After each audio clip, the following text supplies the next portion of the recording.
So let's talk a little bit about DNA structure specifically, some of the things mentioned in the video. You're going to see that DNA is considered a polymer, which simply means that it's a molecule quite lengthy, and it is made up of repetitive units, and those repetitive units are known as nucleotides. So what a nucleotide is a part of the molecule that is going to contain a specific type of sugar called deoxyribose. And right now that label is getting cut off my slideshow. That said, it also contains a nitrogen base, which is one of 4 types. You saw them referenced in the video as A or adenine, T or thymine, C or cytosine, and G or guanine. We're going to see those spelled out for us on the next slides.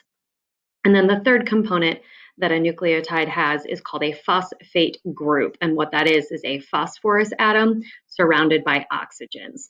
So they have all 3 of these components in common. And what DNA then does is it has a combination of these over and over and over again. So if you look at the second image here, you'll see that we have a twisted ladder. On the sides of that ladder, you have what's known as a sugar phosphate backbone. And if you look very closely at the individual pieces, you'll notice that there is the shape of a house. And this little house is known as a deoxyribose sugar.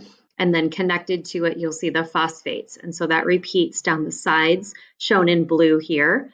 And there's 2 sides to our ladder, just like any ladder would have. And then in the center of the DNA molecule, you're going to find that the 4 nitrogen bases I mentioned by full name a little bit ago, the keys down here for which is which, they're all joined up in the center. And they're joined up in a way where a C is always going to be bonded to a G, and an A is always going to be bonded to a T. More specifically, if you look even closer, you'll notice that the C is a single ring shape and the G is a double. You'll also see that the A is a double ring shape and the T is a single.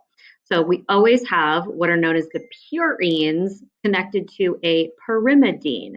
The pyrimidines are the single ring structures and the purines are the double ring structures. So we always have what are known as Chargaff's rules that are meeting up here, a C with a G and an A with a T. And they meet up in the center of the DNA strands with a type of bond that is a very weak connection known as a hydrogen bond. You'll also notice that when the C and the G bond, they have a triple bond, where an A and a T have a double. Okay, so here again is that grouping of the pyrimidines versus the purines. Again, the C and the T are both considered smaller and are made of a single ring structure called a pyrimidine, and the A and the G are double ring structures known as the purines. Okay, here's a closer look at the makeup of each of those kinds of bases. So you can see that each of them contains nitrogen, hence their name, nitrogen-containing bases. They also each contain carbons, hydrogens, and a few have extra oxygens. They all have these things in common. And then you can also get a sense of what that double ring structure is actually made of. Individual atoms shown here, carbons, nitrogens, and then a double bonded O off to the side on that one.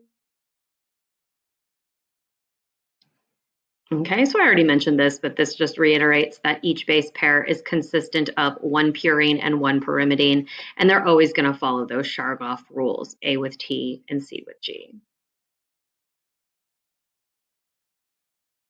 All right, we're back to the beginning of the slideshow, so hopefully that was helpful.